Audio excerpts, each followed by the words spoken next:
How to use aftershave. Don't forget to subscribe for more up-to-date video. For men out there beginning their journey into shaving or for those experienced, expert-level groomers, here's a few tips on how to best use aftershave to get the most out of your purchase. Step 1. Which aftershave should you choose? The good news is that there isn't any one firm answer to this.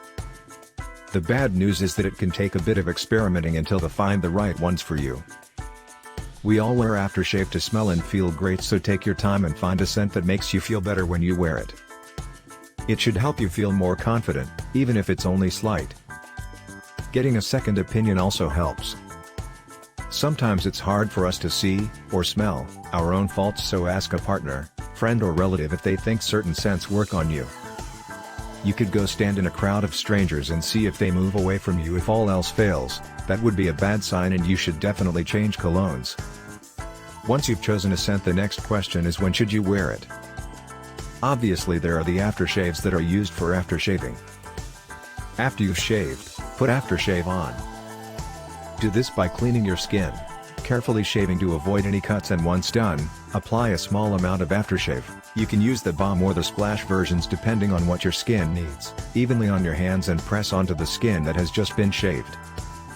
Try not to rub. If you do cut yourself, don't worry. You can still apply aftershave.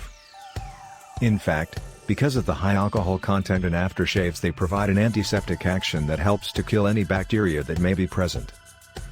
It'll sting though, so watch out. You've seen Home Alone, right? Sometimes, however, you may just want to spray a little on to help complete a look and to maybe give yourself that slight edge in attracting someone special. It may sound silly, but would you rather be near someone who smells good or bad? I'm assuming the answer is good, so assume that if you smell nice, people will find it that little bit more pleasant to be around you. The key is quantity control.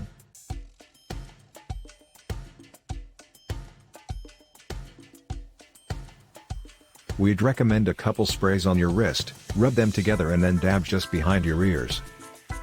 This creates a subtle and attractive scent that seems to linger around you and hopefully makes it a more pleasant experience being near you. Don't be one of those overbearing, full bottle using, eye-water inducing people that have far too much of the stuff on. Less really can be more.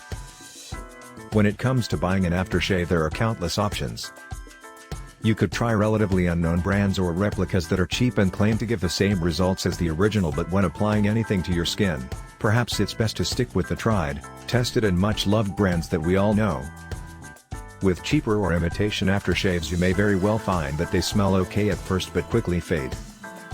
Choose brands that you can trust and that have proven that they deliver. Whatever you choose, choose something that works for you. Like many things in life, it is up to you to decide what is best for you. So take your time and enjoy the process. Start your search for the perfect aftershave for you, because once you've found the perfect one, you may find that it's with you for a very long time, definitely worth the investment of time. Don't forget to subscribe for more up-to-date video.